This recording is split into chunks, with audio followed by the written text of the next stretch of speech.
I call this meeting to order. Welcome to meeting number 114 of the House of Commons Standing Committee on Natural Resources. Before we begin, I would like to ask all participants to read the guidelines written on the updated cards on the table. These are the updated cards. These measures are in place to help prevent audio and feedback incidents and to protect the health and safety of all participants, including the interpreters. You will also notice a QR code on the card which links to a short awareness video.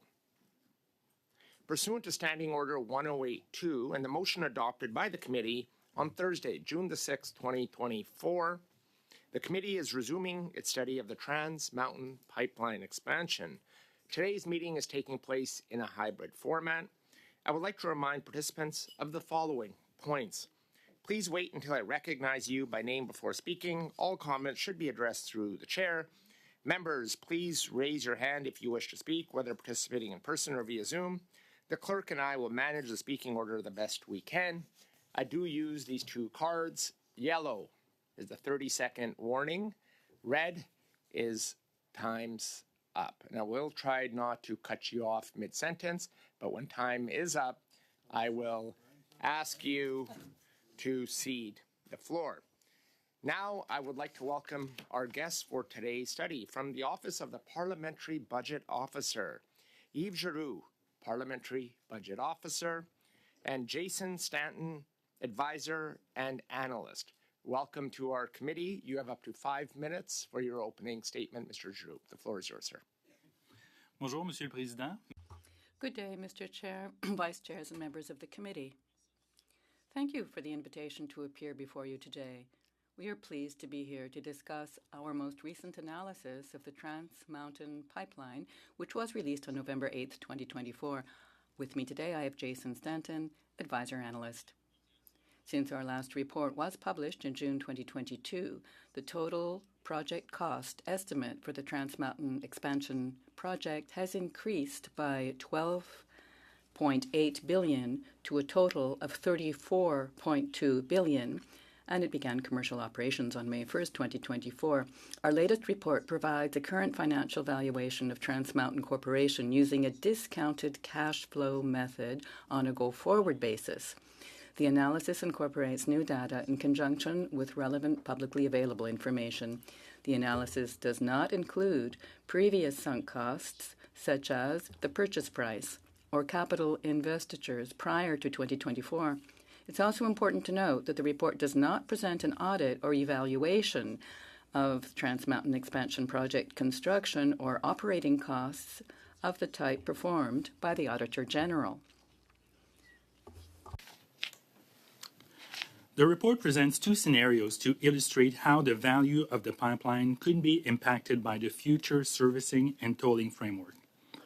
While most of the Trans Mountain Pipeline system's capacity is earmarked toward committed contracts for the first 15 to 20 years of operation, once they expire, it is uncertain what kind of service and tolling framework will prevail.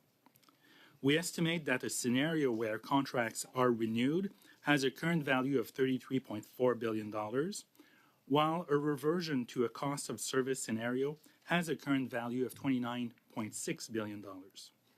However, there is also uncertainty in some of the underlying assumptions on pipeline utilization, tolls, and discount rate, all of which can impact the valuation.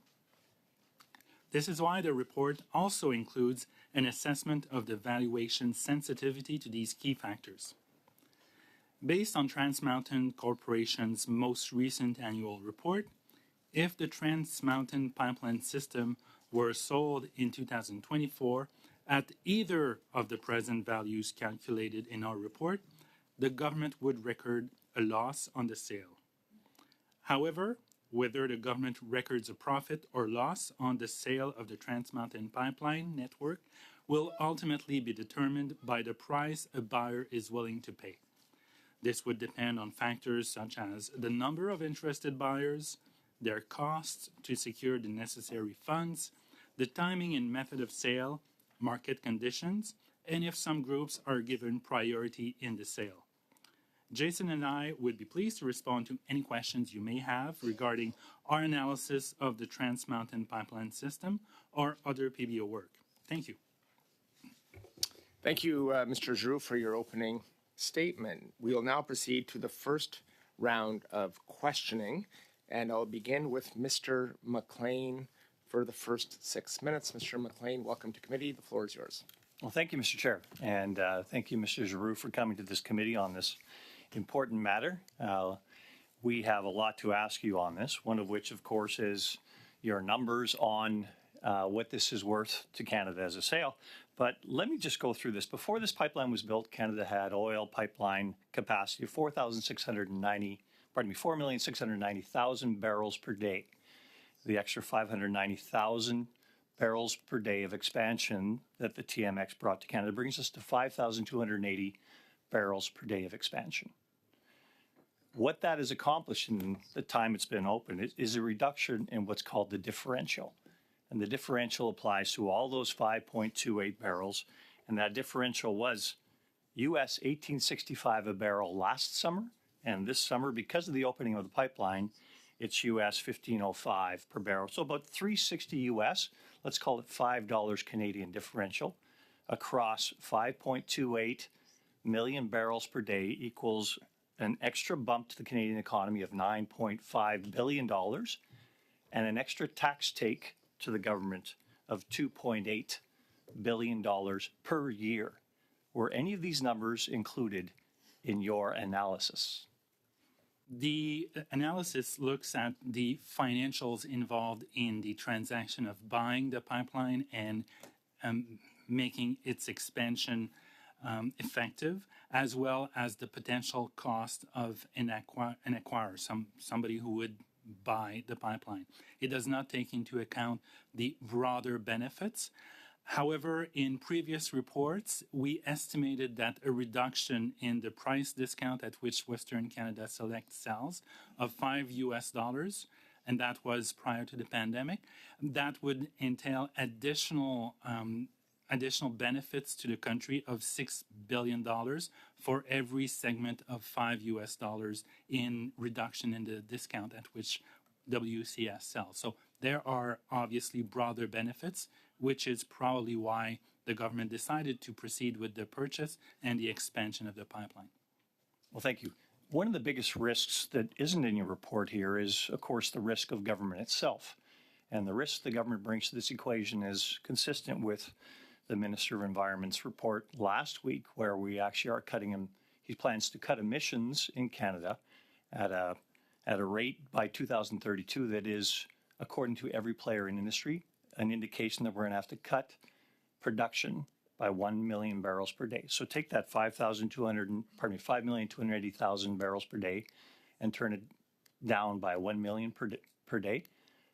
Number one, it's as Eric Nuttall, a portfolio manager, has said, it's economic idiocy. And as the minister himself says, look around the world, no other major oil and gas producer is doing what we're doing.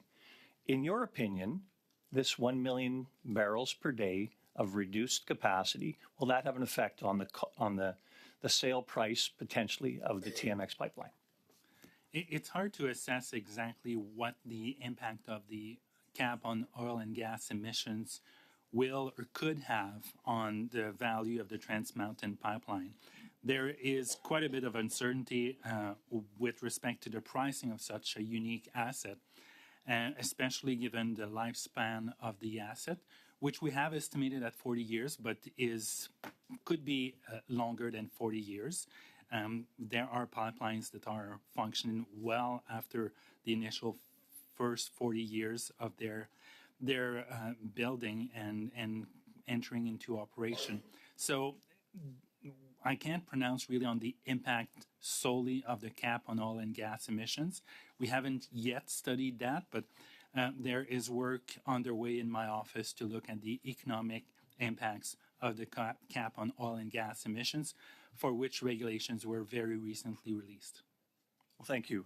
The toll that Alberta, Saskatchewan, British Columbia shippers pay to get to Westridge Terminal from the producing fields and the storage facilities is almost $1 higher than it is to get to the Gulf Coast in the U.S. Much shorter distance, but a higher toll.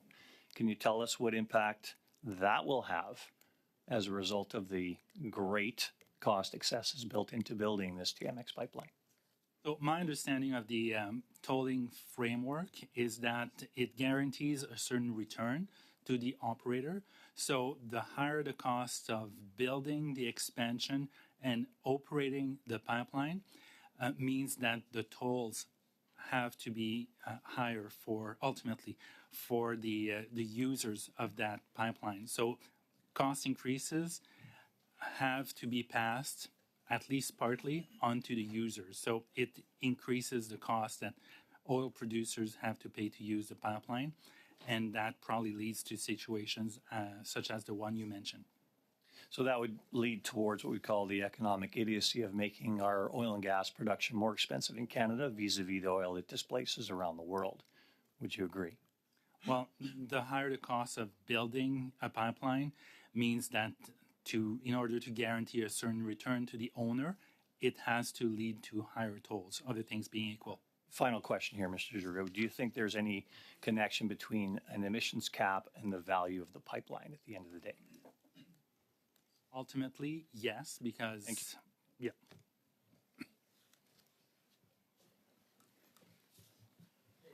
Thank you.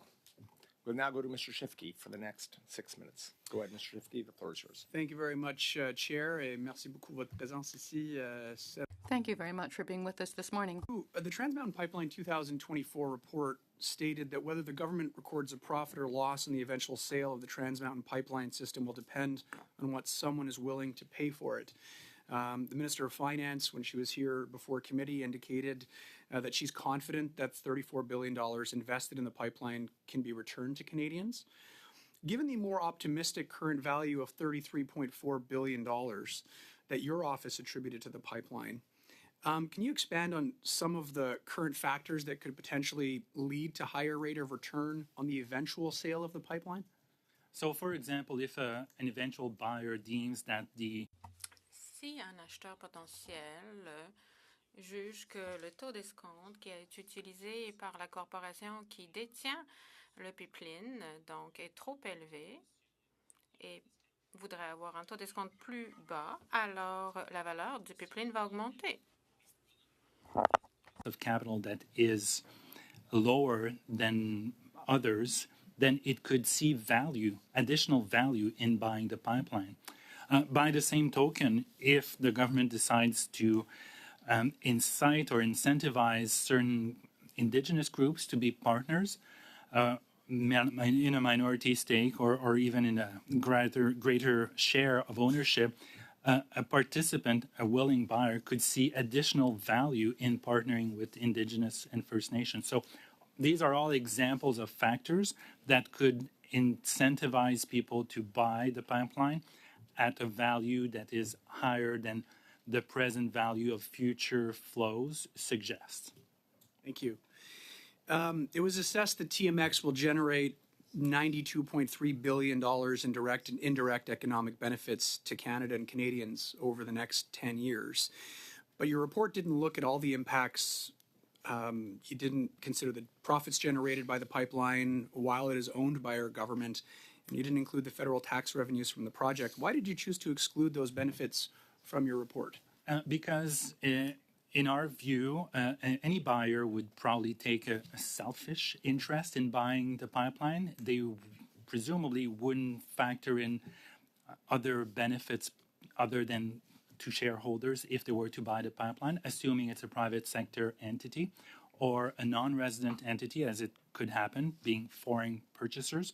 So they wouldn't be concerned about the benefits, the broader benefits, economic activity, and so on. So they would very likely look at the returns on their investment. And that's why we did the same thing as a private sector buyer would look at. Thank you.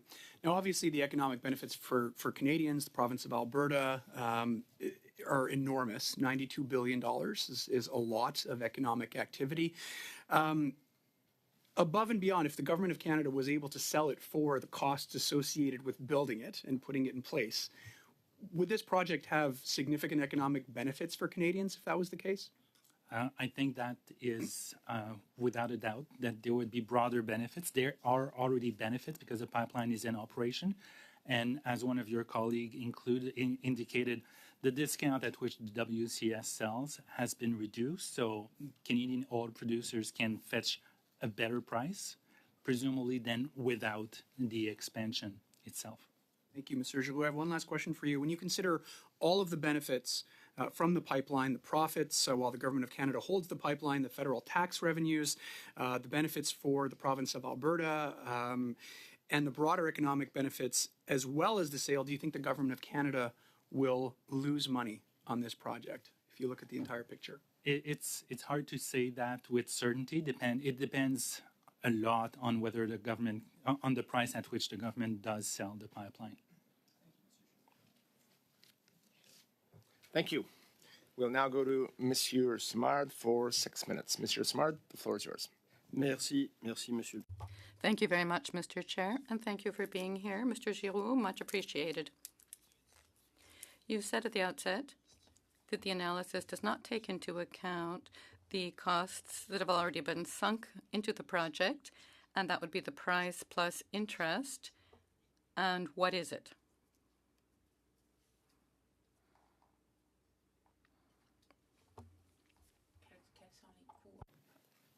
Thank you for the question. So the sunk costs include the purchase price of it 4.5 billion plus the additional 34.2 in terms of the construction costs. So those are the things that are included. We can consider it sunk, and those are captured kind of when we look at the overall balance sheet. Those are reflected there. OK, donc, et ça...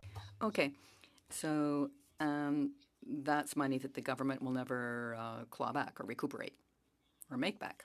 The government could make back at least a considerable percentage of that by selling the pipeline, but these are nevertheless sunk costs. These are not assets that can easily be transferred. It's not cash. It's not something that can easily be sold. I understand. Thank you. Next, regarding the sale price, you say that it's, pretty difficult to tell whether the government will manage to make back what it has spent, because this depends on a number of factors. What comes to my mind, Mr. Giroux, at least right now, is the overall context. The context being that the government wants to reduce the production of oil and gas with the cap on emissions from the sector. You've been asked about this already. So if we take that context seriously, it seems that we're not making much sense. The Minister of Finance before us told us that the pipeline is a good thing and could make money, could be sold, at least recuperating, making back the money that the government has already sunk into it. And on the other hand, they're coming forward with this oil and gas emissions cap. So, of course, you're not the Environment Commissioner. I don't want to ask you to speak out of your ken, but is this making sense? Some MPs have said this can be seen as a contradiction, the way you're putting it, having on one side a cap on the emissions from the oil and gas sector, while also aiming for a net zero economy by 2050 or let's say 2060, and on the other hand saying you've got this pipeline that will make it easier to export oil and gas products and also ensure that producers can sell oil and gas at a higher price, while saying that we're going to turn a profit on the sale of the pipeline. So there are a number of factors here, and there may be contradictions, which leads us to suggest that the sale price will probably lead to a financial loss for the government, given the context and the environment in which the future owner of the pipeline will have to operate. An environment which will include a cap for political and public aims that are certainly laudable. This is the government's approach, but we certainly can't say at the same time that the pipeline will be very valuable, can be sold for a high price, at least not as high as one might expect. I don't want you to lead you to say things you wouldn't otherwise say, but think of the following. I'm not a business person, but I understand what can be simply said about business being risk management. So a business will not spend capital on something risky that might lead to a loss of capital.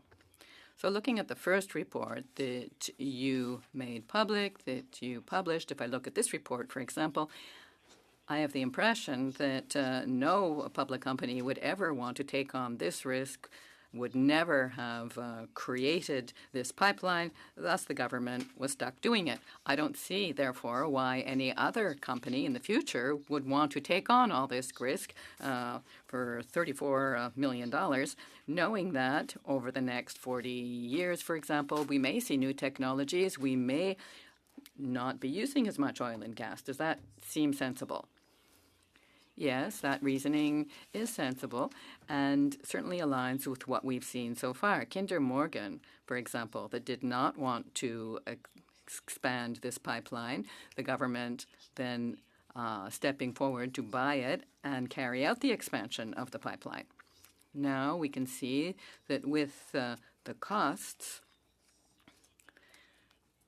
based on our analysis, it's likely that the government will lose money on this, considering the financial transactions at least. That is why there is a discount rate of about 8%, which has been set by the Crown Corporation that owns the pipeline. So your reasoning seems quite logical. It's also possible that an operator acquiring this pipeline would feel that the risks are not as important, as great as what we seem to see here, and thus would be able to pay a price that would be satisfactory to the government. Thank you.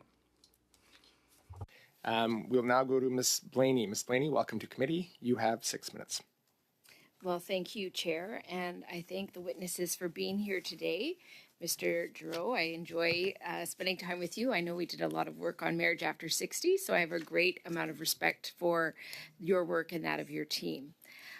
But I am a little disappointed with this report. It obscures for me a lot more than it actually reveals, and it muddies the water of an already difficult issue.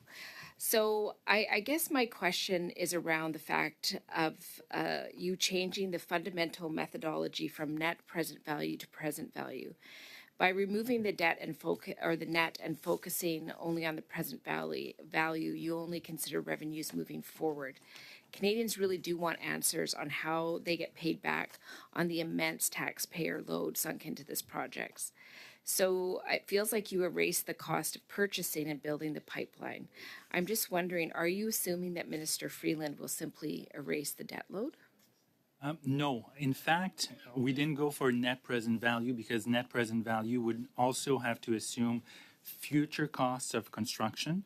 Now that the construction is over and the pipeline is in operation, the costs to acquire and expand the pipeline are known, so we can rely on historical factors.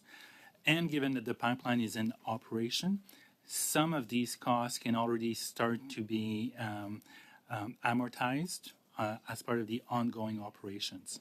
So that's why we decided to go with what we thought was more appropriate, a future flows analysis. So what an acquirer could expect to get in terms of future revenues from the pipeline.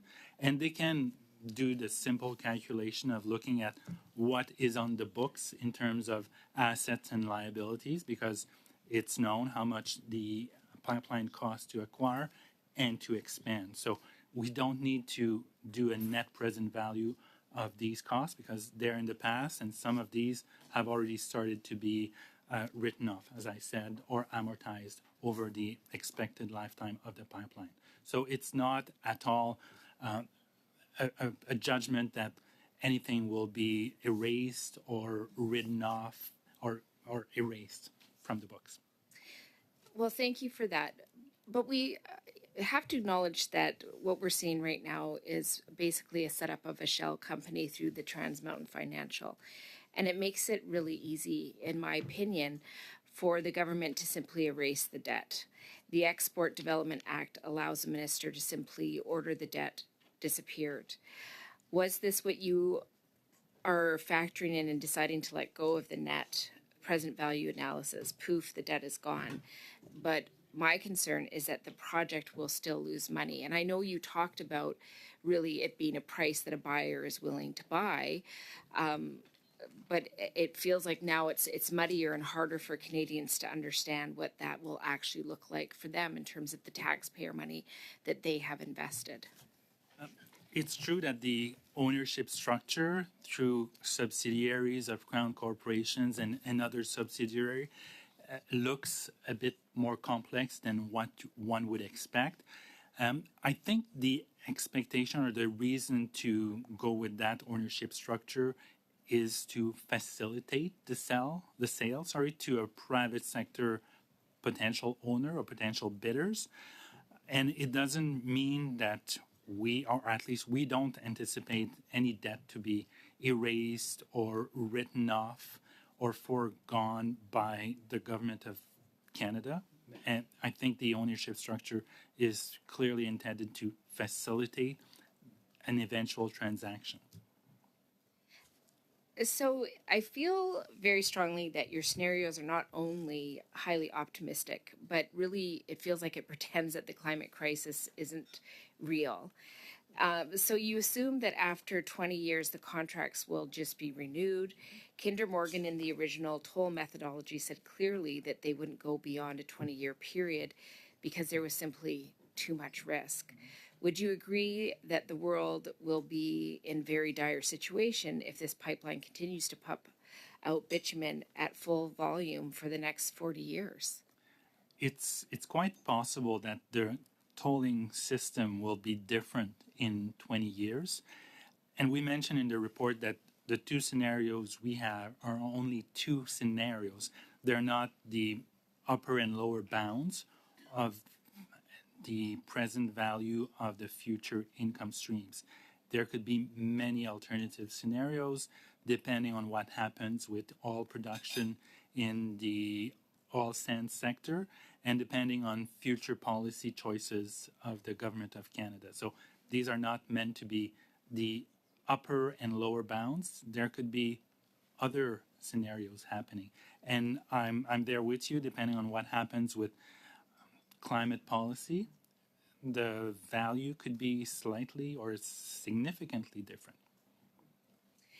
And so, you know, in your testimony, you talked a lot about what the buyer is willing to pay and analyzing risk. And when we see the climate change impacts right now, and we see sort of this growing pressure to change and move forward with a more greener opportunity, how was that assessed for in your report in terms of looking for this lens of having something that's actually going to make money for a period of time in that context? So we don't include various scenarios as to what happens to Canadian oil production. We looked at the Canadian Energy Regulator's scenarios for oil production in the country, and we based it on that. It's quite possible that lower oil production would lead to significantly different scenarios for pipeline utilization. But given how the tolling framework currently works, even if it was to be lower utilization, it would mean that, given that tolling systems guarantee a certain level of return, tolling would just go higher. So to ensure that there's a minimum return on the pipeline operator. So it's a lot of moving targets, and it's very difficult for that reason to assess exactly how much a buyer would be willing to put up. It depends on their view of longer-term climate policies in Canada and the importance or not put on the oil sands sector in Canada. So various actors and potential buyers will have different perspectives as to the future direction of the oil and gas sector in the country and climate policies. Thank you, Mr. Giroux. We'll now go to Mr. McLean for the next round. Mr. McLean, you have 5 minutes.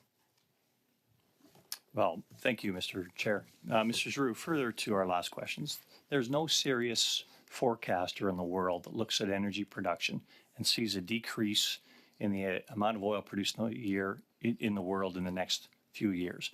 There's no serious forecaster or Western democracy that doesn't see Canada's contribution to that oil as being fundamental for world security and for greenhouse gas emissions, because we have very good social outcomes and very good environmental outcomes. Therefore, the main risk that I see in this, in your analysis, is the risk brought on by government, including what they announced 2 weeks ago, where they're looking at cutting production from Canada. So that's going to be a risk not just to the value of this project, but to energy security around the world and to environmental outcomes around the world. Are you free to comment?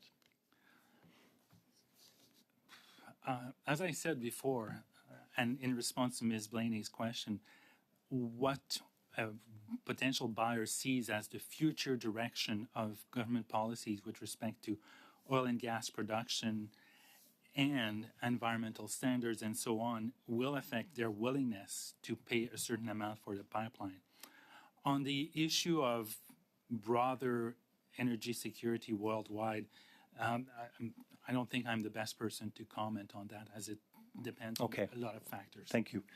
When you talk about cost of capital, the one thing that's going to affect the cost of capital here, of course, is that uncertainty that this government's going to visit upon a buyer, where suddenly the status quo changes, as it does repeatedly with this government and their policies towards the oil and gas industry.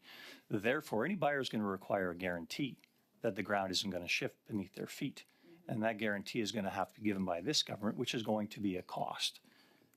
Further to that, there's two parts of tolls. There's the fixed part of tolls and there's the variable part of tolls.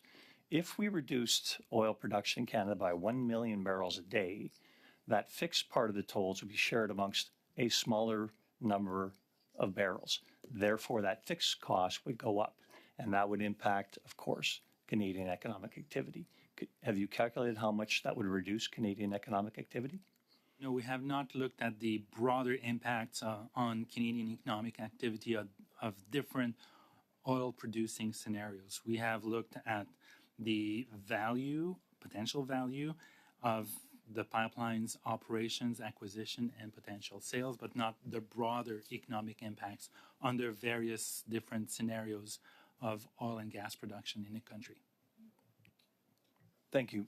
The pipeline itself, I'm going to drill into some numbers here. When you talked about, or when the government bought this pipeline, it was supposed to cost $7.4 billion for the expansion when it was Kinder Morgan. And in 2020, you estimated that was up at $12.6 billion because it was suddenly more expensive. In 2022, your number was $21.4 billion. And now that number, as it turns out, is $34.2 billion. So it's increased by a factor 5 times. So, you know, this is a significant increase. And if you look at a comparable pipeline, CGL up in northern BC went up by almost a factor of 2, not 5. So you can talk about engineering, and that was a new pipeline and a new route. So the question I think Canadians want to know, Mr. Giroux, where did the money go? That's a very interesting question. And we didn't do an audit of what happened in the construction phase, or whether the funds were well spent, or whether there would have been better ways to proceed with the expansion. That is a mission more appropriate for an auditor or an auditor general to look at, and it's not within my mandate to look at that type of mission. Well, thank you. Would you recommend this cost analysis about where all the $27 billion of excess spending from the government of Canada to produce a necessary pipeline to get our most important resource egress to markets? Would you think that's something that should bear some auditing at the government level? I think it's certainly worth exploring, and that is something that this committee might well wish to look at, given the billions of dollars at stake. Well, thank you very much. The whole thing we're looking at here, and let's look at, the lack of connection between the value of this pipeline, if you will, which is predicated upon a supply of oil getting to market, getting to Tidewater. And yet, 2 weeks ago, you've got two ministers coming out saying, we're effectively going to be cutting Canadian production by 1 million barrels a day. And I'll quote, from Michael Belenky. Mr. Says, McLean, your time is up for your question. You can maybe ask in the next round. So I will. Can I just ask the question for you? Next round. I mean, you'll have another opportunity, or somebody on your team will. Thank you. I'll now go to Ms. Lapointe. Ms. Lapointe, you have 5 minutes. Thank you, Chair. The report highlights potential anticipated revenues from the expanded pipeline. Can you elaborate on how the projected increase in revenue from expanded export capacity can contribute to Canada's overall economic growth, especially in terms of benefiting the broader Canadian economy while the government holds the project? So we didn't look at specifically the economic benefits of this expansion, but in previous reports, we looked at what it would mean to have the Canadian oil, which we looked at Western Canada Select, and how getting a better price for that commodity. So not looking at expanding production or anything like that, but if more markets were available for WCS, as we called it, what it could do to the price producers can get. And we estimated that, and I think it was in 2018, that a $5 increase in the price of Canadian oil, so just the discount being smaller, that would lead to $6 billion of additional benefits for the Canadian economy. And that was in 2018. So one can assume it's increased since then, and we have not updated that number. So $6 billion, assuming it's still the same number, usually the government takes about 15%, federal government benefits to the tune of about 15% on economic activity, generally speaking. So right there, if you do a simple math, about $1 billion more in federal tax revenues if that was the reduction in the discount at which Canadian oil sells. So just from a federal government's perspective, significant amounts of money in additional tax revenue each and every year that the pipeline is in operation. In considering the fluctuating global energy prices and the increasing competitiveness in the energy market, your report, as I understand it, covers two potential scenarios. Can you elaborate on the considerations the report touches on regarding future market conditions that might impact the profitability of the pipeline?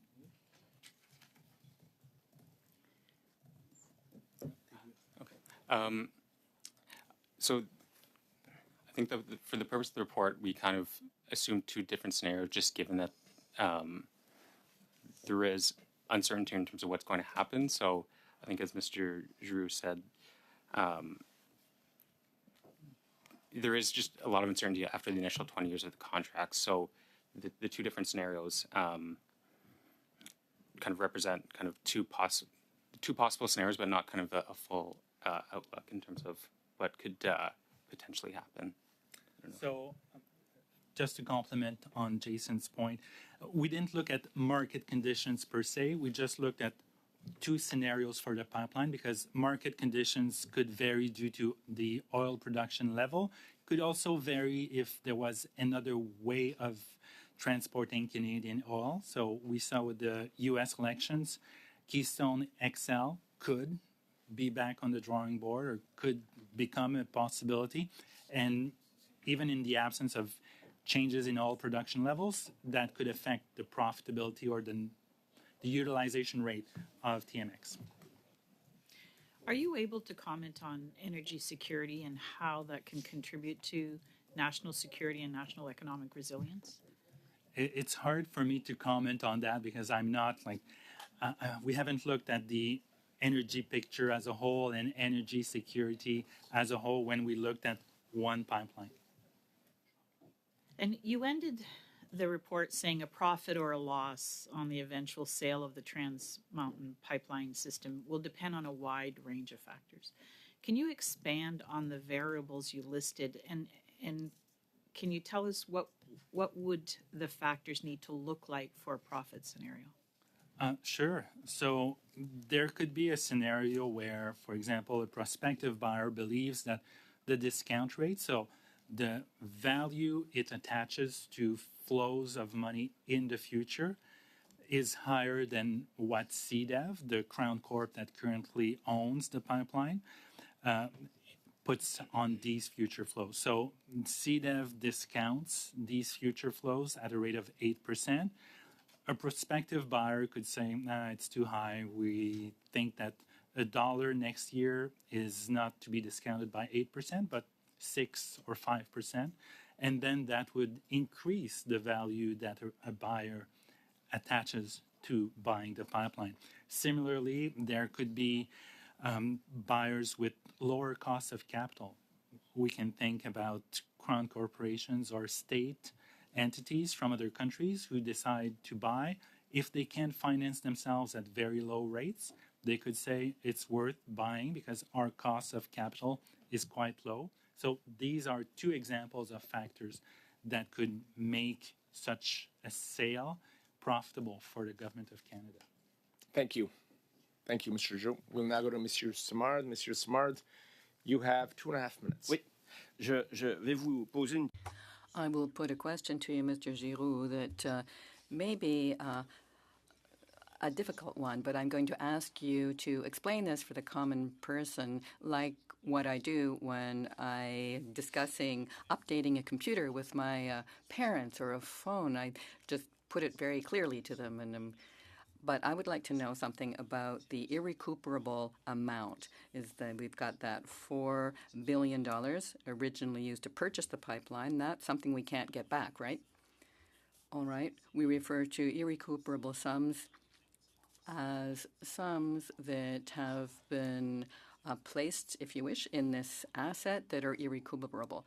For example, $4.5 billion for the purchase, and then it was expanding by 100% to increase the capacity of the Trans Mountain Pipeline, and that cost certainly $34 million. So that you add that, and you get the result. This was amount that was of funds that were dispersed to buy and to expand the Trans Mountain Pipeline. Now, this is an asset that can't easily be transferred. I mean, it's, metal piping going through a mountain. You can't necessarily move it around or transfer it.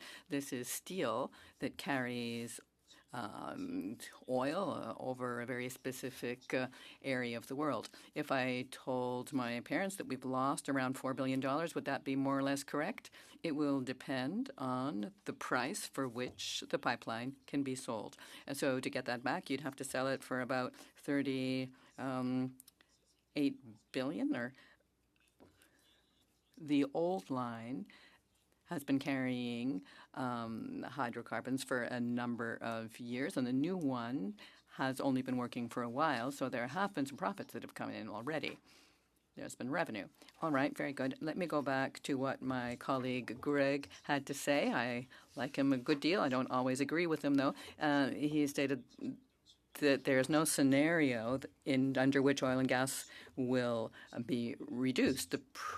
But there is, of course, if we want to counter climate change, we have to reduce oil and gas production by 62% by 2050. And if there's no carbon sequestration in that calculation, it'll have to be even higher. So I find it odd that a representative of the government says that they certainly want to respect the international agreements regarding climate change, the IPCC targets, but that nevertheless wants to have a pipeline that will be viable for the next 40 years. Now, the chances of this infrastructure remaining financially viable are very, very low.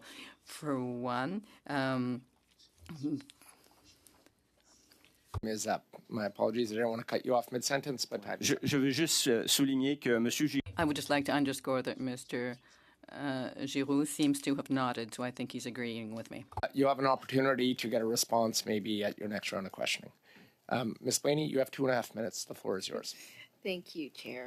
I'm going to watch for nods too now.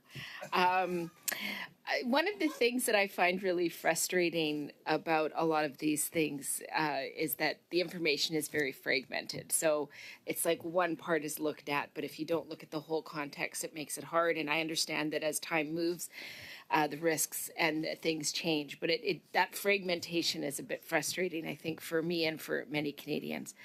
So my question to you is, we know there's a recent report for the International Institute for Sustainable Development, and it shows that allowing the current discounted toll rate could amount to a subsidy of $8.7 to $18.8 billion.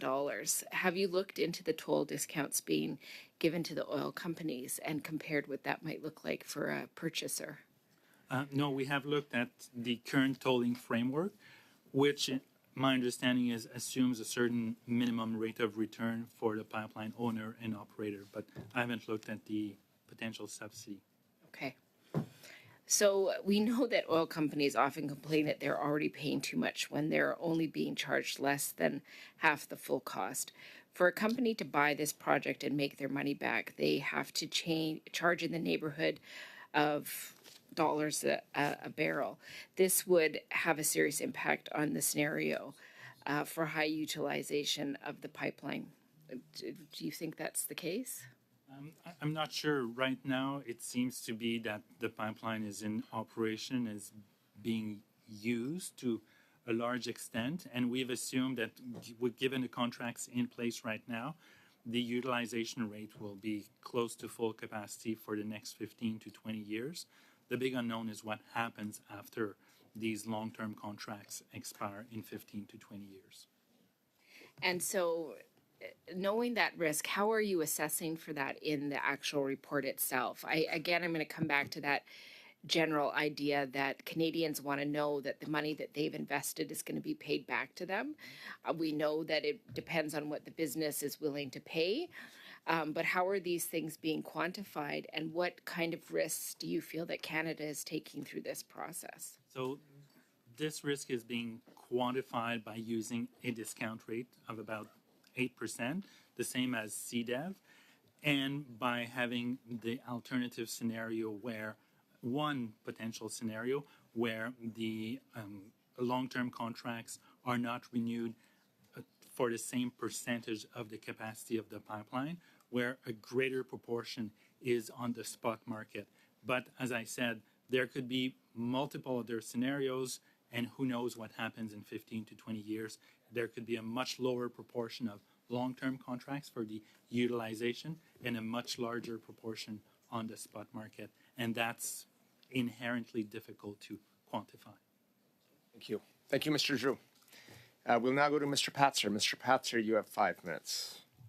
Thank you very much, and I want to just say thank you guys for coming, for doing this report. It was definitely illuminating, to say the least. When we had the Minister of Finance here, she gave a statement, something along the lines of, I hope that we're going to sell it for more than the $34 billion it took to build it.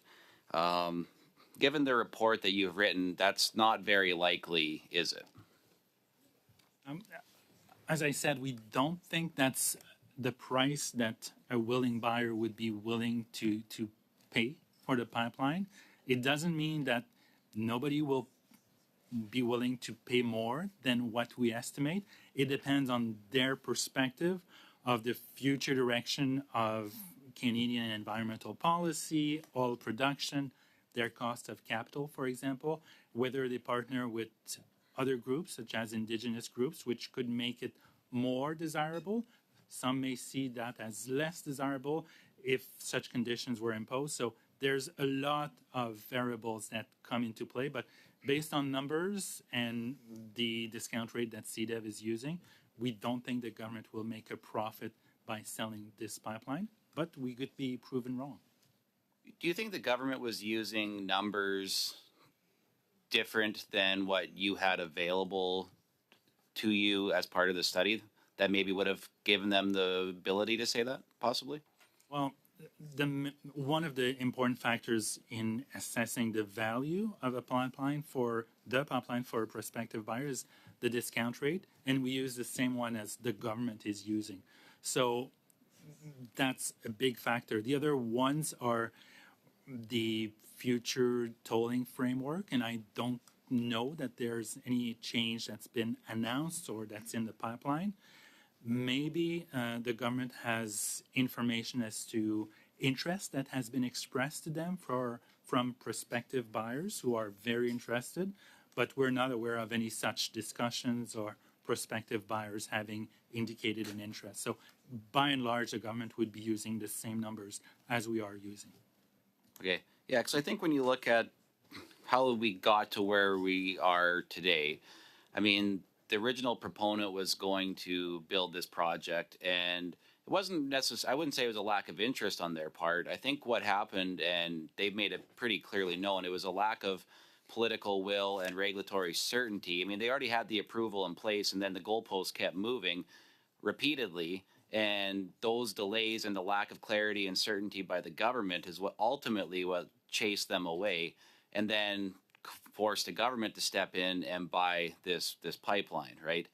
And as a prospective buyer looking to spend, I mean, a buyer's probably going to want to buy it for as little as possible to maximize their revenue, right? I mean, that just is good business sense on their part. We're here to defend the taxpayer's dollar at the end of it, and we're looking at what the government has spent on it. But when you look at government regulation, again, it prevented the proponent from building.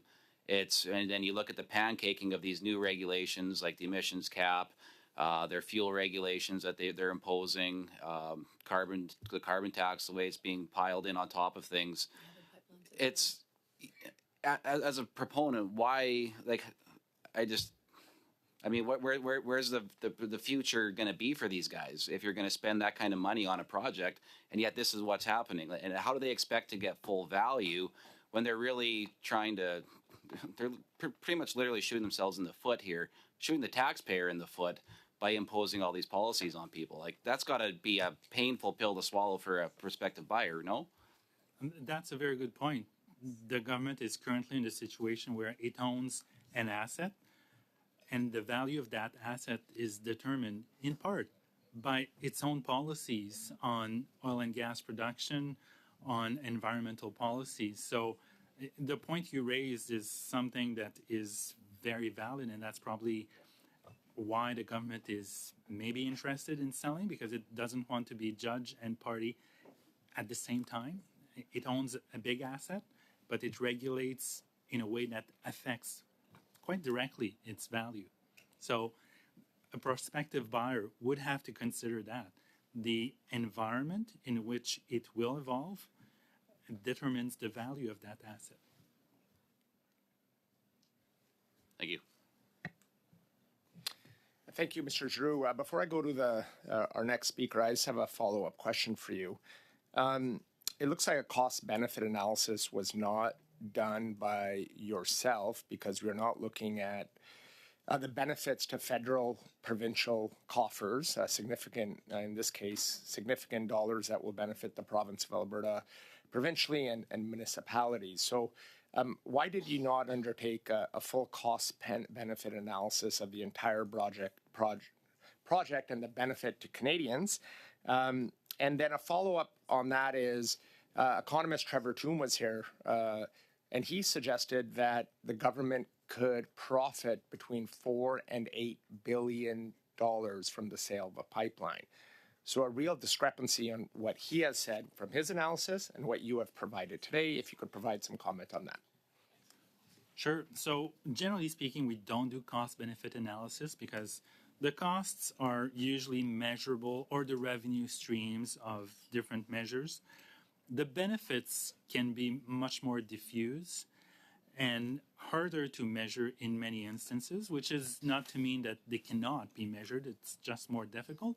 And by more difficult, I mean more subjective. Furthermore, if we were to do cost-benefit analysis, that would more squarely put us in the camp of determining or seen as pronouncing on whether government policies are good or bad, and it could put governments in awkward situations. Because I think ultimately cost-benefit analysis are ultimately the result of legislators, as in your role to vote on legislation. So we provide you with the information on the costs, sometimes the revenues, but the cost-benefit analysis, I think, is better done by the government itself. With respect to alternative valuations, it's hard to criticize or comment on other people's not performances, but assessments, because I haven't looked exactly at how it was done. However, I know that sometimes people assess a lifespan of more than 40 years, so that increases the value of a pipeline. But given that it's already very hard to figure out what will be the oil demand in 40 years, going beyond 40 years is even more risky. And the further out you go, you may say that it's additional revenues, but revenues in 60 or 70 years, I think, are of little added value when you're looking at an asset now. So, and there could be other benefits, as you mentioned, and some of your colleagues have mentioned, which increases the value of such a policy move by the Government of Canada, but are not relevant for a private sector buyer. Thank you. Thank you for the clarification. I'll now go to Mr. Jouari. Mr. Jouari, go ahead. You have 5 minutes. Thank you, Mr. Chair, and once again, welcome, Mr. Giroux and your team here. First of all, thank you very much for making the time to meet with us during the constituency week. I had more than 5 minutes to ask a lot of questions, and you were kind enough to provide the answers. I want to go to a lot of questions that I was going to ask has been asked by my colleagues, but I want to go back to table 3. And specifically, when we had the conversation, you talked about 3 elements.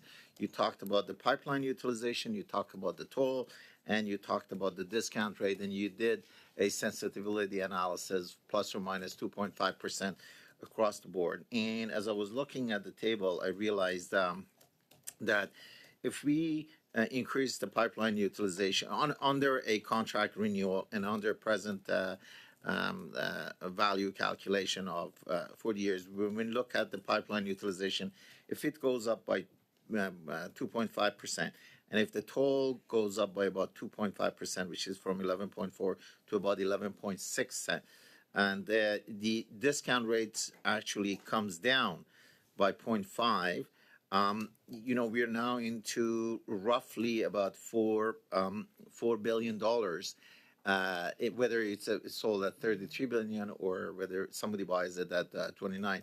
Now, just from a asset point of view, we've made money. Forgetting about the economic benefit of $250 billion a year to the provinces of Alberta and the downstream, all the other job benefits. Now, one of the areas that really piqued my interest was the discount rate. So having a management consulting background, usually discount rate is higher as there are more risk associated with the project. Now, the risk such as the cost, such as the timeline, such as, many other factors. Now, when you did the calculation, actually, you talked about the fact that you used the 8%, and that was the CDEV rate.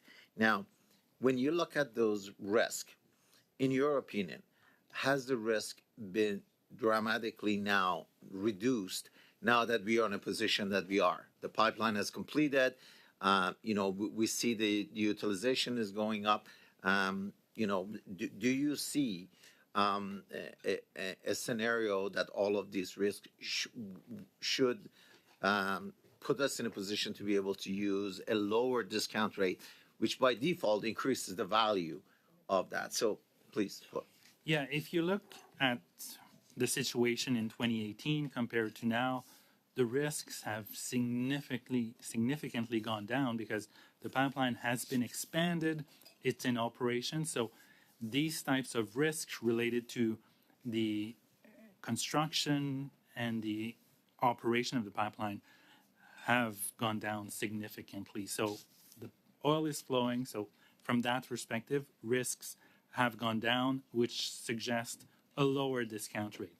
The risks that remain relate to future oil demand, which could be affected by the demand on the world markets, the price at which the Canadian oil can be sold compared to cheaper alternatives, if that was the case, and whether or not policies, not just in Canada, but globally, will affect oil demand. So that's why there is still an element of risk.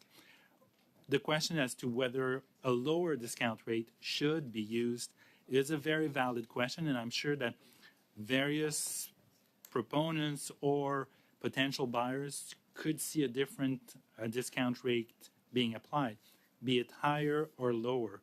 That's why, this being subjective and a value judgment, we decided to use CDEVs because they benefit from the expertise of owning and operating the pipeline indirectly, and also having a good window as to the potential market and government policies, as each and every one of us. We could have gone for a lower or maybe higher discount rate, and recognizing that it is a value judgment. That's why we have the sensitivity analysis in our report, because others can have a different perspective on the proper discount rate to use, and they can look at a sensitivity analysis that we perform to use a slightly different discount rate. Thank you. So both the minister as well as the CEO of TMX came and said, if we're going to be a smart buyer. Mr. Jory, before you go, you're out of time, and I don't want you to. All right. Thank you. We'll now go to Mr. Falk. Mr. Falk, you have 5 minutes. Thank you, Mr. Chair. Thank you to Mr. Giroux and Mr. Stanton for your attendance here today and the information in the report that you've provided. I just want to clarify a few things. So the initial cost of purchasing the TMX was 4.5, construction cost of 34.2 billion, for a total of 38.7 billion, or $39 billion. What is the likelihood of the Government of Canada recovering that cost on a sale? Based on the assessment we did on the two scenarios, we don't think it is the most likely outcome that the government will recover all the money it has spent acquiring and expanding the Trans Mountain Pipeline. Your report also indicates an equity position of 8.3 billion. Where did that come from? It came from the corporation's own annual report. Trans Mountain. TMX, Trans Mountain? Okay. Yeah. So when the government bought it, they bought an equity position, presumably? Yeah, they bought the existing pipeline and the rights to expand the pipeline. Okay. There's been a lot of discussion here about the discount rate. CDEV and yourselves concluded an 8% discount rate prior to the announcement of proposing an emissions cap. How will that affect the discount rate? It's hard to assess for sure. One can speculate that it could further increase the discount rate, given that it limits the emissions of the oil and gas sector in the country. The emissions would produce would create a scenario where they would be producing about $1 million barrels a day less oil and gas. Is that correct? We haven't done the analysis yet. There's work that is started in my office, given the recent release of the regulations. And the expansion portion of the TMX is able to facilitate what kind of volume on a daily basis? Do you know? So my question is it basically the equivalent of the cap discount? Yeah, so the max capacity for the expansion pipeline is, I believe, 590,000 barrels per day. But the impact in terms of the oil and gas cap, we haven't really factored that in. Okay. So you haven't really factored that in? Okay. Fair enough.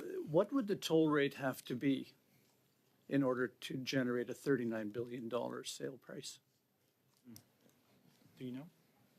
No, we haven't done. Yeah, we haven't done that analysis.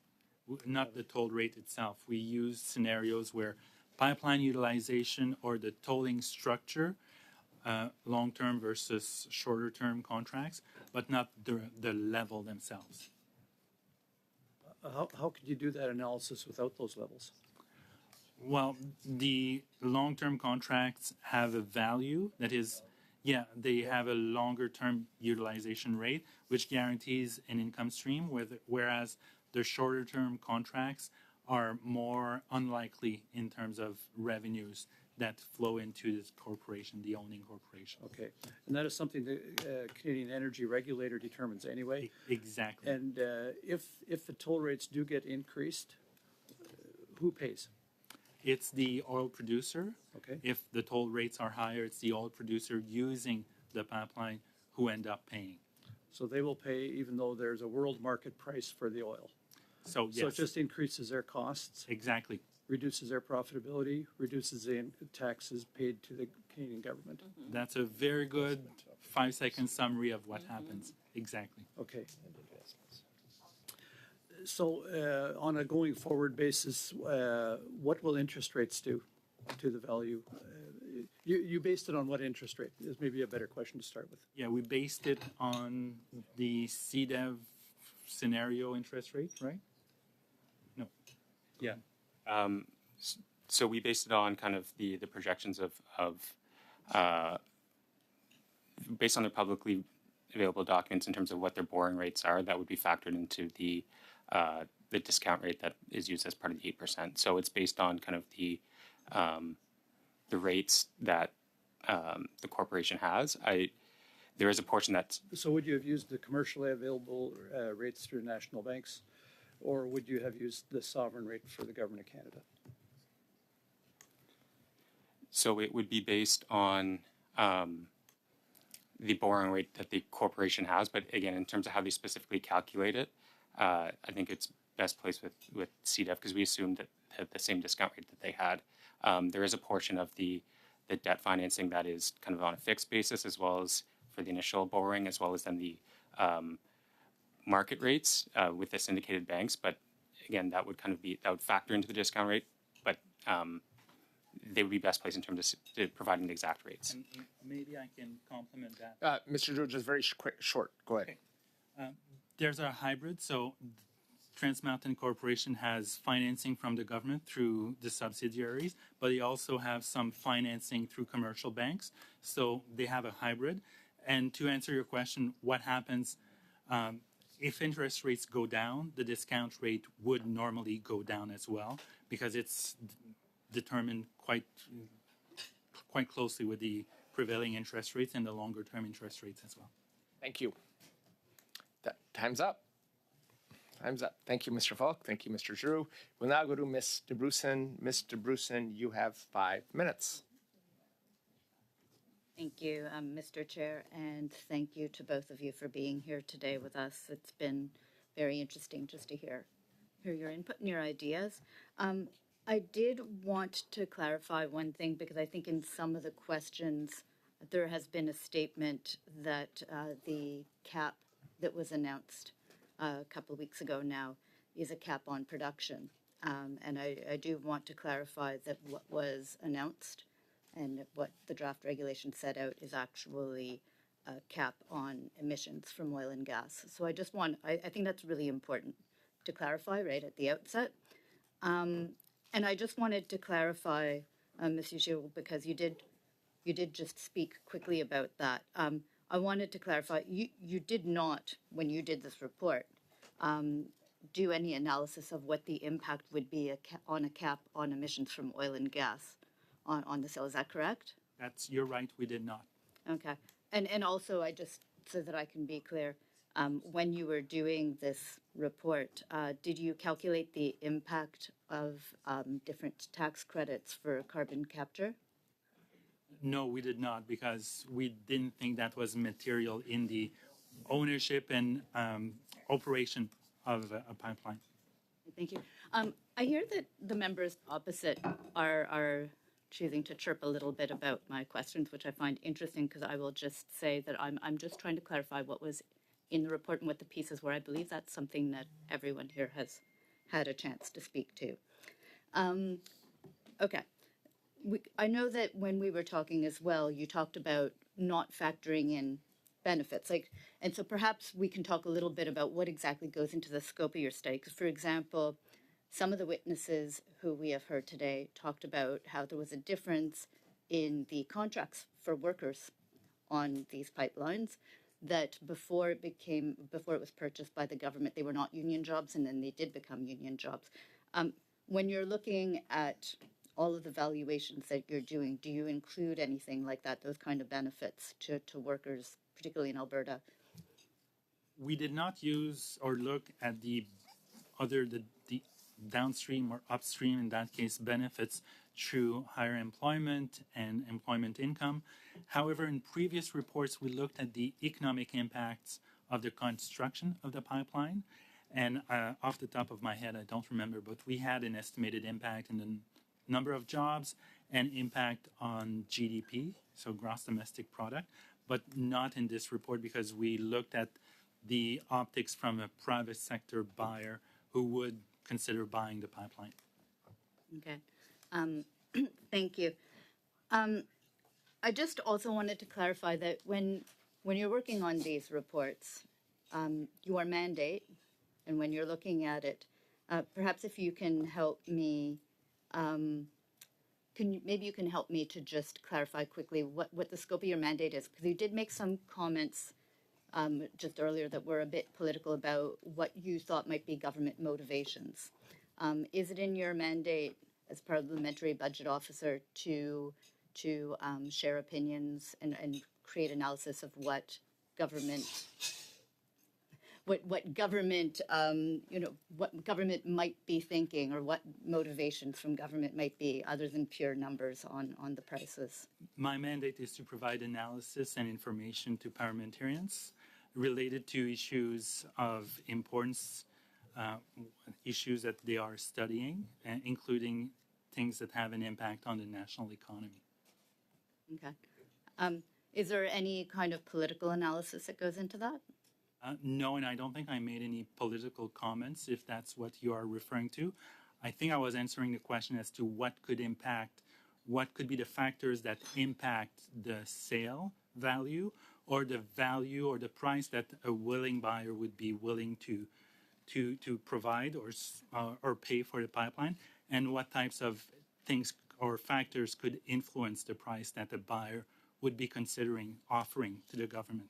No, thank you. I just wanted to make sure that I was clear on the scope of your analysis and on what it covers, because that helps in figuring out exactly what the next pieces are.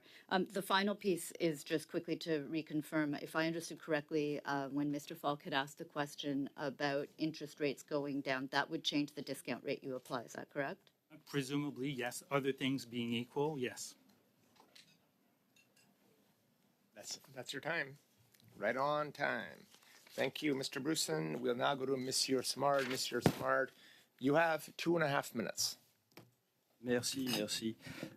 Thank you.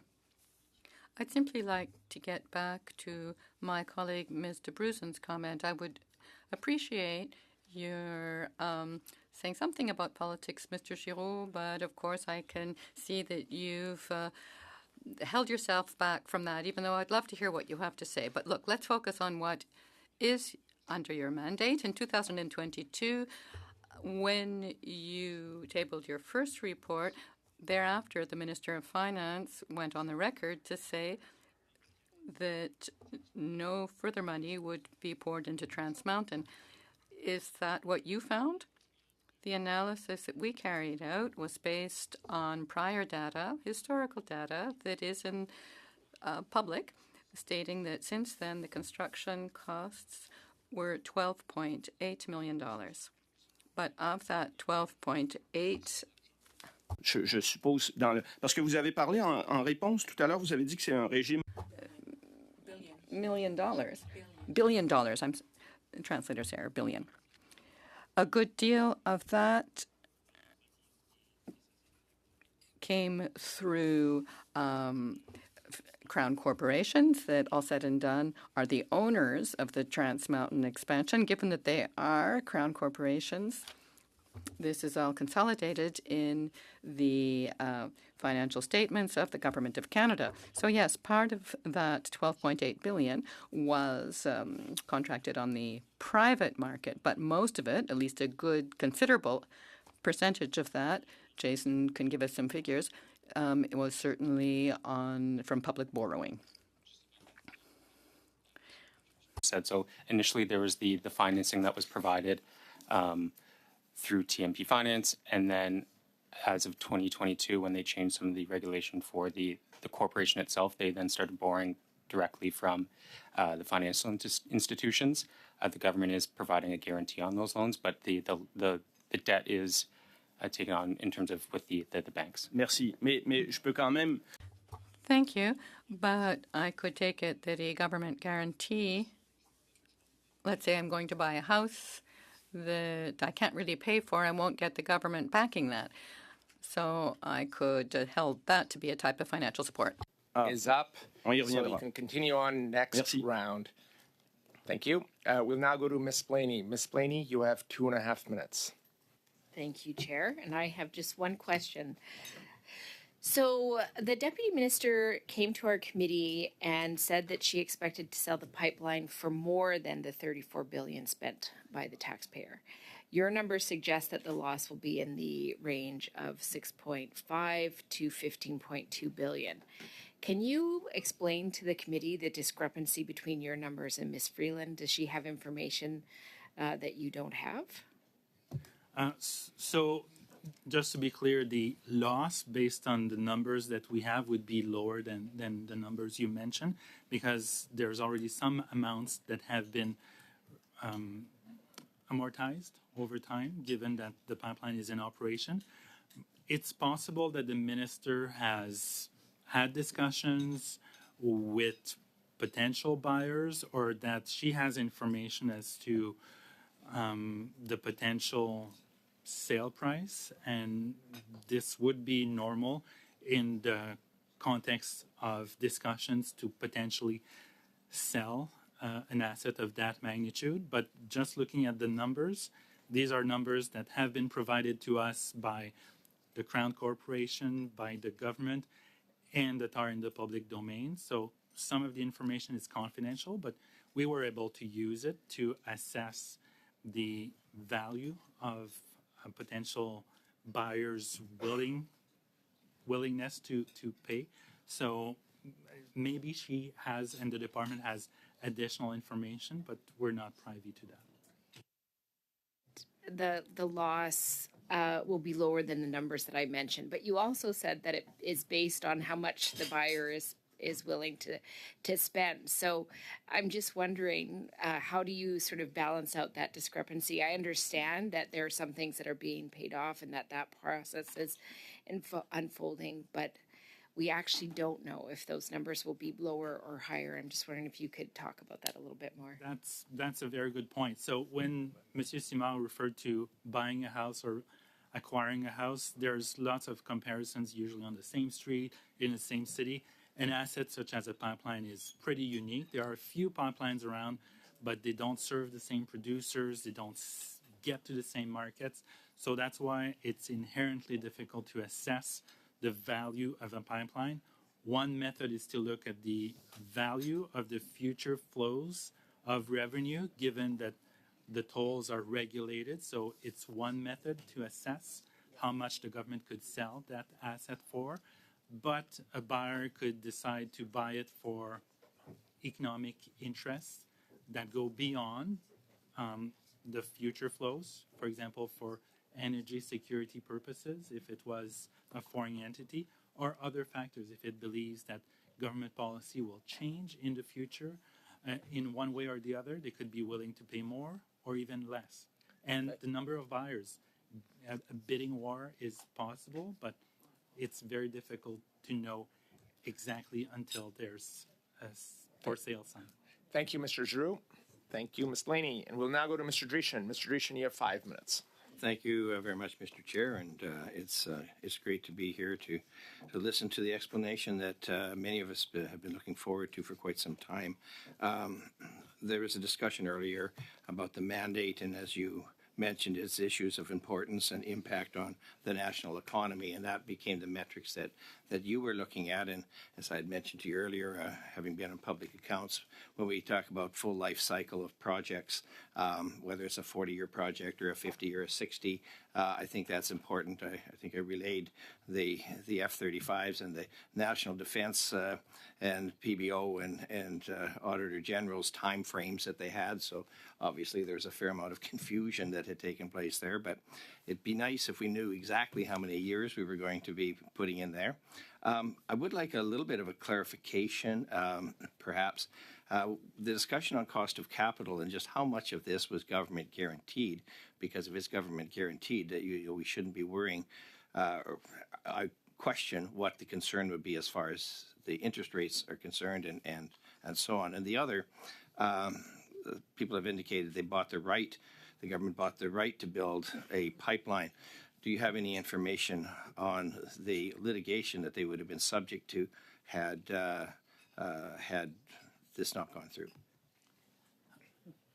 So the rate guarantee is implicit in the fact that it is a Crown Corp, so it's owned ultimately by the Majesty and Right of Canada, as we call it officially.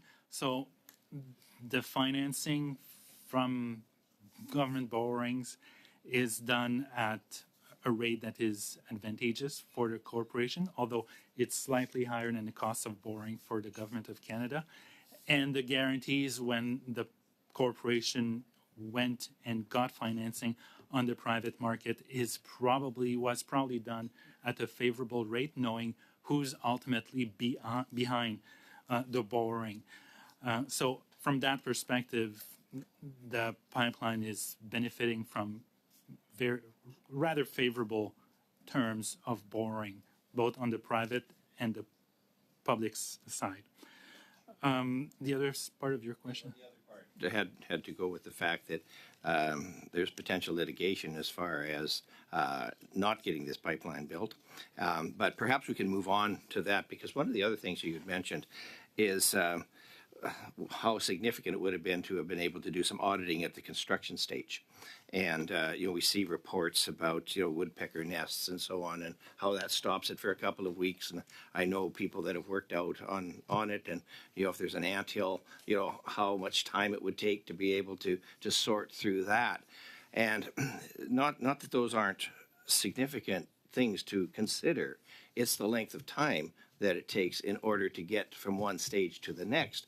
And so my concern is, how do we look at other projects that are going to take place in the country if we've set these barriers up and the over-regulation and not getting things done in a timely manner?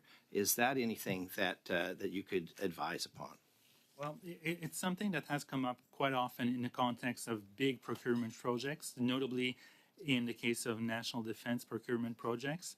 And what we find is that when having a strong project management office with one person or one group clearly in charge helps to clear out the hurdles and ensure that whatever needs to happen happens in a timely manner. That being said, with a project as unique as a pipeline, it probably was much more difficult to achieve that, given that there's not that much expertise in government, or broadly speaking, to make sure that things that need to happen in a timely manner, considering the number of regulations that need to be complied with. So not a very good answer, I know, but it's not something we looked at. No, I appreciate that, because I think it is quite important, because when we'll be looking at trying to develop policies in order to manage this, and I think that's a critical part. It has also been said that waiting until we find the right price. If I had a bunch of canola in a bin or something like that, we often think that, and then we sell it for what we have to. So I mean, it's easy to make this statement that we're going to wait until the right price. What assurances do you have that is at all possible? It's not for me to determine what is the right time to buy. I think that's something that's clearly falls within the purview of CDEV, and they can ask for private sector or outside assistance to determine market conditions. So it's not something I can comment on. Thank you. We'll now go to Mr. Jawari. Mr. Jawari, you have 5 minutes. Please go ahead. Thank you, Mr. Chair. I'm just going to go back to the line of questioning that I was asking.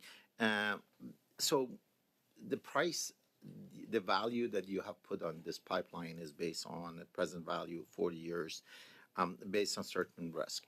Now, let's assume that there is a buyer, interested buyer, who will come forward in the next, let's say, 5 years. I mean, we're doing hypothetical situation everywhere, so why not me? So in the next 5 years, a interested buyer comes in.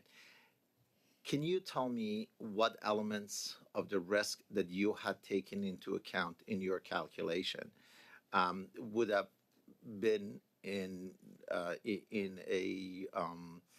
a position to be able to be eliminated, such as would the toll at that time would have been finalized, or would the utilization be finalized? Would our position in the discount rate be a little more clarified?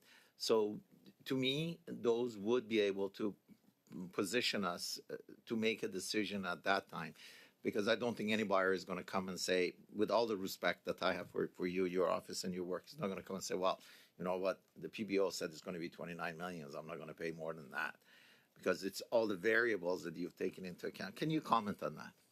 Well, I would hope that a buyer would not base their offering price solely on a report that, and I would hope that they would do their own due diligence very thoroughly before coughing up $35 billion. But if they were to make an offer, I think their cost of capital would be an element of risk that would probably be taken out of the equation, because they would have a pretty good idea as to how much it costs them to raise 25, 30, 35, who knows, $40 billion to buy a pipeline. So that would be one element of risk removed from the equation. So then we have pipeline utilization and tolls that's left. Any comment on that? Yeah, so based on kind of what the regulator has said, they're still in the process of determining those tolls. If, say, in 5 years, under the scenario, based on public statements, you would think that they would be finalized by then, so that would remove some of the uncertainty there. You'd also have some years where the pipeline has been kind of more than kind of the time that's it's been running right now. You'd have more years to base on what the utilization could be. So that, I think, would reduce some of the risk. That's exactly why I picked 5 years, right? So even by then, the situation down south, all the policies, the government policies around,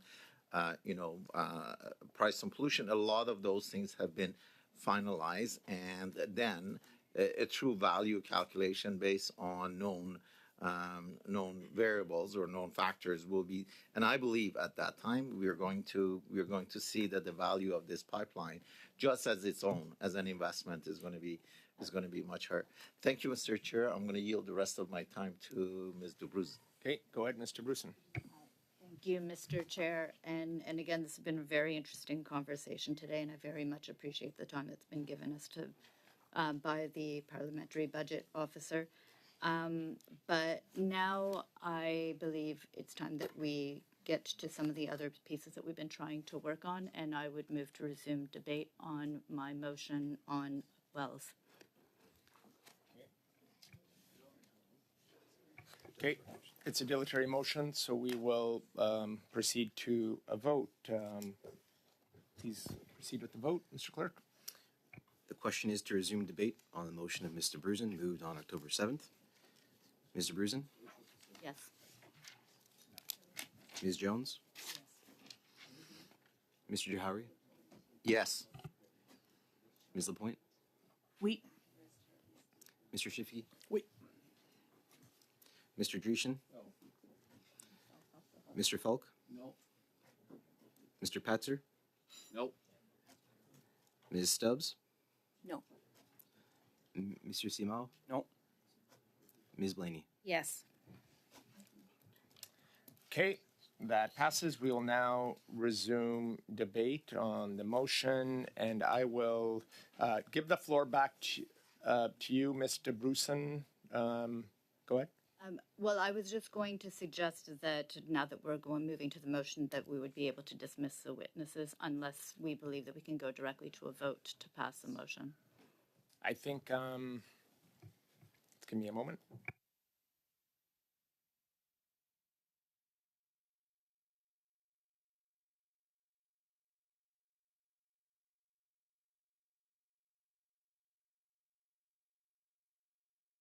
Okay, I know previously we had a number of folks who are interested in speaking, and I think it would be appropriate to release the witnesses, just respect out of the time and consideration that the witnesses have provided us today. And thank you to Mr. Giroux and Mr. Stanton for joining us today at committee and for your work. I think if the committee proceeds to move so, we will release the witnesses, but we will suspend just so we can give the opportunity to witnesses to be able to be released, and we'll resume in a few minutes. We're suspended.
We will turn the floor back to you as you resuming debate on the motion.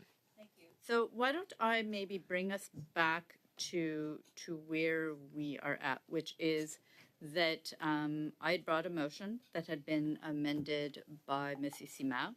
And the motion, as it stood, would be given that there are 1,600 abandoned and orphaned oil wells in Alberta, polluting farmland, waterways, and air. The number of abandoned wells in Alberta are set to increase by an additional 1,800 to 2,000. These additional abandoned wells will cost more than $200 million to clean up. The government of Alberta sent back $137 million because they failed to use the funds provided by the government of Canada to clean up abandoned wells and create jobs in the pandemic. The government of Saskatchewan used their allocated funds in their entirety to clean abandoned wells and create jobs. Companies who abandon wells and fail to pay for their cleanup negatively impact provincial taxpayers and municipalities. And orphaned and abandoned wells present an economic opportunity to support energy solutions like geothermal energy. The Standing Committee on Natural Resources begin a 5-meeting study on the impact of this failure to clean these abandoned and orphaned wells in Canada, the impacts of the pollution from not cleaning up abandoned and orphaned wells, the cost of cleaning up abandoned and orphaned wells, the federal regulations to hold companies to account for well cleanup, and the potential opportunities associated with cleaning up abandoned wells, and report its findings to the House of Commons. So that was the motion that I had brought. Now, I think where we are right now was that there was an amendment to this motion that had been proposed by the Conservatives. That would actually remove the full preamble to it. So we would no longer, for some reason, the Conservatives want to remove reference to the number, the 1,600 abandoned and orphaned wells that are in Alberta, and to the fact that they're polluting farmland, waterways, and air. They are also seeking to remove that the number of abandoned wells in Alberta are set to increase by 1,800 to 2,000. And also the cost of cleaning these abandoned wells, that's the third point, that the additional abandoned wells will cost more than $200 million to clean up. They're also seeking to remove the reference about how the government of Alberta returned the federal funds, $137 million of federal funds that had been provided to the province to clean up the abandoned wells. They're also removing reference to the fact that the government of Saskatchewan used all of the allocated funds to clean up the wells and to create jobs. They are seeking to remove the reference that companies who abandon wells and fail to pay for their cleanup negatively impact provincial taxpayers and municipalities, and also seeking to remove the reference that orphaned and abandoned wells present an economic opportunity to support energy solutions like geothermal. So all of that would be removed under the proposed amendment. Furthermore, reference to the impact of the failure to clean up these abandoned and orphaned wells, or that they would have impacts on pollution from not cleaning up, as well as what the costs are of cleaning up abandoned and orphaned wells. So basically, the motion would be streamlined down to something that wouldn't actually be studying the costs and pollution impacts of these abandoned wells, and what the federal government has done to try and support Alberta and did support Saskatchewan in actually trying to address this. So that's where we're at. I oppose these proposed amendments because I think that they get away from the real purpose of this study and the real importance of this study, which is how do we support people in our country to have their clean up farmland, waterways, and air from these abandoned wells.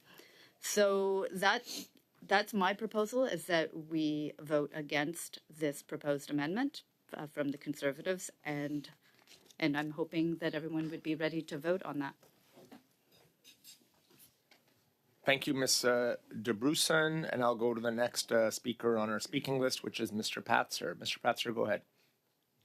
Well, thank you very much, Mr. Chair. I thought the parliamentary secretary would maybe be willing to accept our amendment because, as we told her numerous times in the past, that the preamble, for one, is factually incorrect. So it's actually, I would suggest, a little bit embarrassing that the parliamentary secretary just is willing to put things in here that show that she doesn't know what's going on in her own department. So, but then there's also the next part about how resource development is actually the sole jurisdiction of the provinces, and therefore this is an issue that falls within the purview of the provincial government. So I think we need to get that point noted right off the start.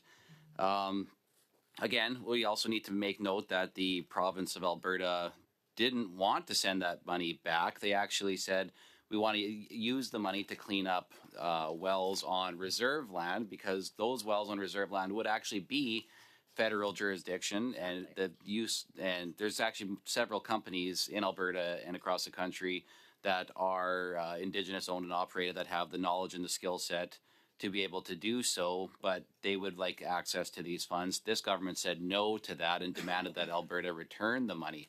So it's a bit of a contradiction here to sit and say that the government of Alberta failed to do so, when the reality is they were trying to do it. They were asking for an extension to be able to use the funds that were allocated. This government said no. And again, they were trying to use it to clean up wells on reserve land. Again, the federal government said no. So it's important to get some of the facts, more of the facts on the table, since the preamble that's been presented by this government doesn't deal with actual facts. And then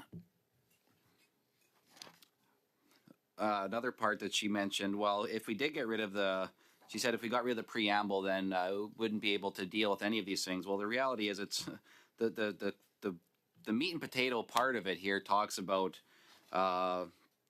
cleaning up or not cleaning up orphan and abandoned wells. So the meat and potatoes of the motion is still there. The preamble is just the political posturing by this government, which is based on, again, not on facts. It's on falsehoods. Yeah. So it'd be incumbent upon the government to actually be willing to get rid of the preamble, and then we can actually have a scientific, fact-based conversation and study on orphan and abandoned wells, and then we can deal with that going forward. When you talk to, I've got the benefit of talking to people that actually worked within this program over the last number of years, and in Saskatchewan, I'll play ball here for a second. The government of Saskatchewan used their allocated funds in its entirety to clean abandoned wells and create jobs. Well, it may have created jobs for a couple of months, but at its core, this is about eliminating jobs. Because if it's about creating jobs, they wouldn't be trying to end the use of oil and natural gas in the province of Saskatchewan. There are orphaned wells that needed to be dealt with, and they did that to some extent. But part of it too was a lot of the natural gas wells that were being shuttered in by this program were wells that were still capable of producing One guy described them to me as gushers because of the amount of pressure and the amount of product that was still there and available, but because of the anti-energy policies that are in place and that are coming down the pipe from this government, that he said it was an absolute shame to be killing these wells because there was so much potential there to have a product that the world needs, a product that is so easily and readily available that it would be very easy to have a robust industry and actually create not just a couple jobs for a couple months, but create hundreds, if not thousands, of long-term stable jobs in the region and across the country. In fact, that if only there was a government in place federally that would get out of the province's way to be able to develop their resources and create export infrastructure and export capacity to be able to do so. Now, it's so I think it's good to get that on the record, on the table, and those are the kind of things that I'm sure during the studies that we would be wanting to talk about. But when we look at why the government doesn't want to get rid of the preamble, it's because it's political signaling, political messaging. It's them trying to get a narrative out there to the public, again, that's not based on truth. A government that supposedly said one of their biggest issues they want to tackle is misinformation. Meanwhile, we have a preamble here that's chocked full of it. You think that they would want to be consistent and try to clear that up. So part of it too is again, we talk about the scientific and fact-based nature of things. An abandoned well is actually a heavily regulated process. Now, when you go on the Government of Alberta's website, for example, and you look at the process in place that details what you have to do to properly abandon a well, what you have to do to continually monitor a well, and also what you would have to do if there were a leak that were to happen because of an abandoned well. There is a very significant, substantive, and robust policy in place to make sure that any kind of a leak that would stem from an abandoned well would be dealt with pronto. The company, the proponent, has to outline and lay very clearly what their plan is going to be to fix the problem and how they're going to prevent another leak from happening or that particular leak from becoming a problem again. So there is already written in measures to make sure that that is properly dealt with. So I don't see anywhere in the preamble the government acknowledging that there is actually significant and substantive policy around how to deal with an abandoned well. And they're trying to slip this through, hoping that people don't know, that people don't understand. And it's quite clear that the government doesn't even understand what they're talking about when it comes to dealing with this issue and this problem.